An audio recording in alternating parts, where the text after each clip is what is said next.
Okay, hello class. Yeah, see me again. So this is our first discussion for our subject, business taxation. So in here, I will just present you some definition of terms now for us that will form part of our introduction for this subject. So we have the estate tax general principles.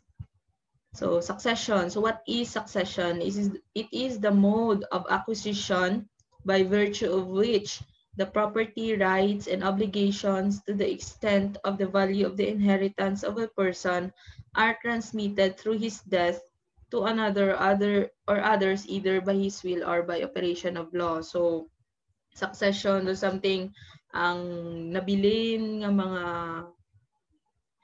ginapanigayahan sang napatay nga yes, very rich no.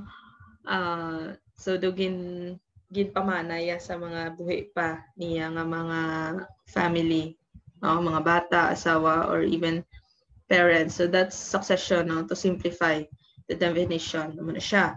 Next is decedent. So what is a decedent? A person whose property is transmitted through succession, whether with or without will. So therefore, decedent is ang tao nga napatay. Now, since we are discussing estate tax, so we're dealing with the dead rich people, no? So muna siya ang tawag sa iya. Ang gin-transmit ng iya nga mga properties through succession. No, dogin pasaya to the next generation niya nga mga bata, no, and kung sino pa da. Now that's whether with or without will. So may will siya, nakasulat ba siya will or wala. So descendant ang tawag sa iya. Heir, so person called to the succession either by provision of a will or by operation of law. So these are the persons nga mga tagapagmana, no? Those are the heirs. Devicee. So person who receive real property by virtue of a will. So nakasulat si decedent sang will, no? And ang tawag sa mga heirs siya who will be receiving real property. So real property, you already understand what are those real property. Those are immovable assets like land, no? So tawag sa ila is devicee. So ano naman ang tawag sa mga heirs nga makabaton sang personal property or movable property? So they are called legatee. Legatee. So person who receives personal property by virtue of a will. Then testamentary succession, transfer of properties through an executed will. So testamentary succession, so though there is a will and testament nga ginbilin ang decedent. So that is what we call testamentary succession. So intestate succession, amo naman na siya ang opposite ni testamentary succession, which transfer of properties where there is no will, or if there is a will, it is void or nobody succeeds in the will. So ang ginhimo ni decedent is a void will and testament. So he is intestate. That means as if there is no will, no, nga may ginbilin. So the transfer of properties nga wala will, so that is called intestate succession. Opposite to the testamentary succession. Mixed succession, transfer made partly by a will and partly by operation of law. So dire intestate succession, so ang transfer will be through the operation of law. So masulod dira si court. Okay?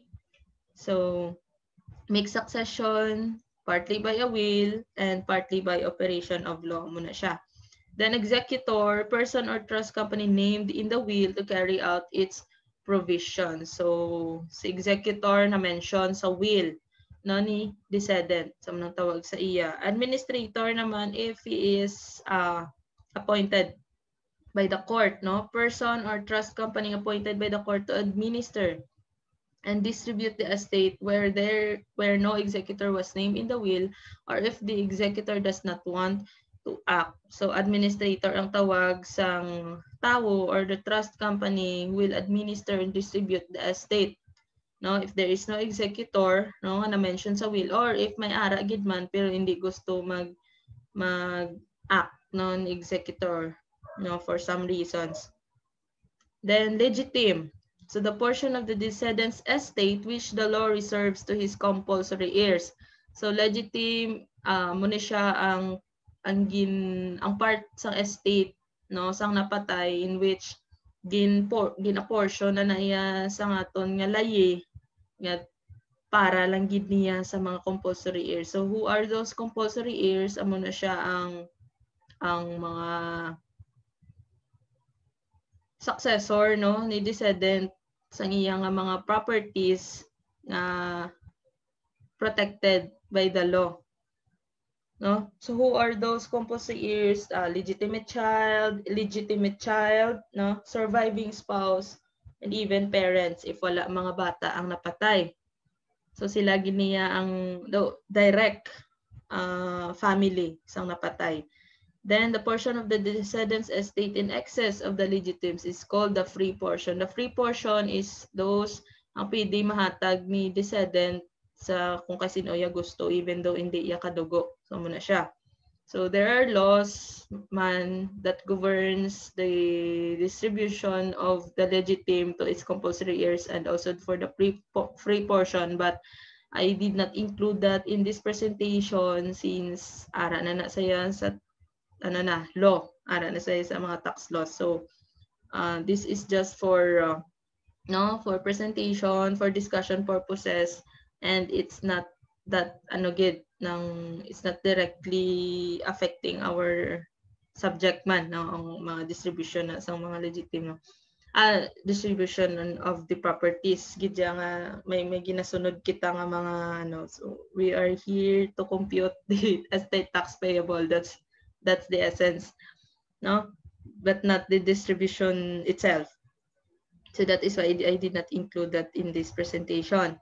Then what else? Compulsory heirs. Yes, the compulsory heirs are the spouse, legitimate children, and their legitimate descendants, and proven illegitimate children, no, mga anak sa labas, even though wala siya nakasalto sa iyang asawa to or bana, but they have children, so they are called legitimate children, no, birth out of wedlock, no, ginbata sila nga wala nakasalang parents, and their descendants, whether legitimate or illegitimate.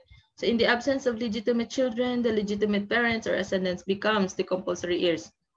Amuna if wala bata si decedent, so makadto kay parents if buhi pa, no? Then extrajudicial settlement of the estate. So extrajudicial settlement, do ginistoryahan na lang sa mga heirs ang distribution sang assets, no?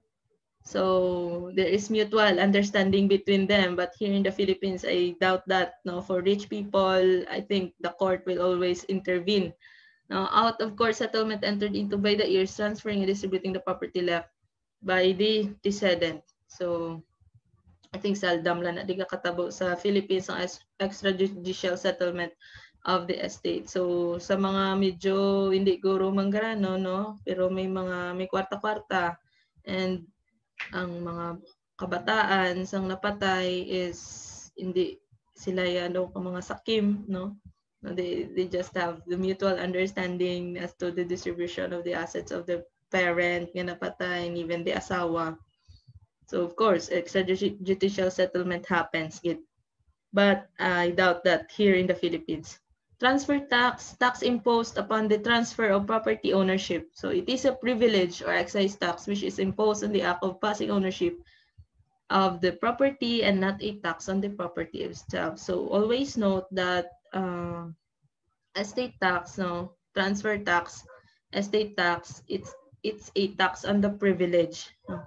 It's the tax on the act of transferring the properties to the heirs,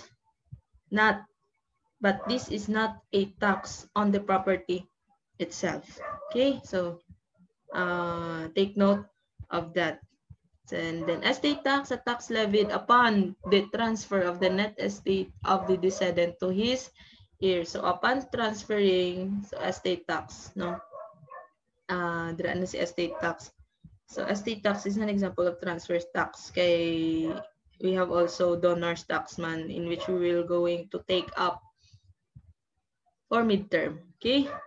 So that ends our first part of our subject, that introduction for estate tax. I will discuss another one for which forms part of our module itself. Okay, so thank you.